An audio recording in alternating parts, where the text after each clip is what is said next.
Sirach 15 verse 9 to 10.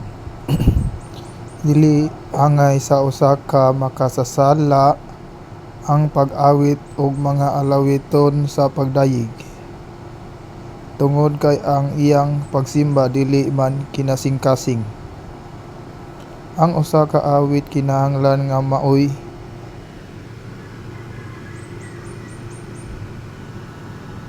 usa ka pagpadayag sa kaalam o linamdagan sa Ginoo mismo. So kinahanglan sa itong pagkanta, pagsimba, dili gyud ta magpakitang tao lang.